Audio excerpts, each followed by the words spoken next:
विचारांची दिशा एकच होती की महाराष्ट्राचं राजकारण हे शिशारी आणणारं झालेलं आहे. इथे गुलामांचा बाजार भरलेला आहे. हे आम्ही रोज सांगतो, इथे गुलामांचा बाजार भरलेला आहे. म्हणून काही माणसाच्या मताला, विचारांना आणि जगण्याला काही किंमतच ठेवली नाही. सर्व काही पैशानं, तोही भ्रष्ट पैसा तोलला जातो.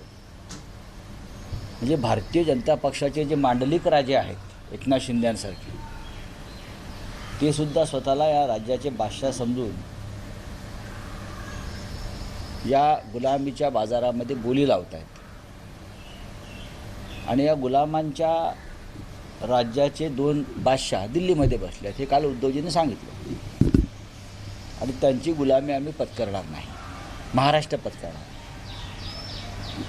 या उपर आता तुम्ही जे सांगताय तालुका स्तरावर, जिल्हा स्तरावर काय काही सुरू आहे. आता माननीय शरद पवार आणि अजित पवार यांच्या पक्षाची जी युती आहे, एकत्रीकरण, हे जवळजवळ झाल्यासारखंच दिसत आहे ना.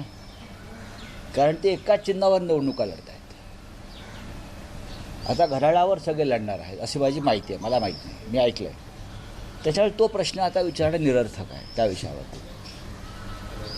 आता सोलापूरला 2 शिवसेना एकत्र लढत आहेत, माझ्याकडे माहिती नाही. माझ्याकडे माहिती नाही. हा निर्णय अधिकृतपणे झालेला नाही, एक तुम्हाला मी सांगतो.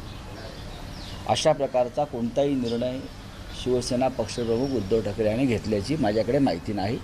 आणि ते घेतील अशा प्रकारचा निर्णय असं मला वाटत नाही.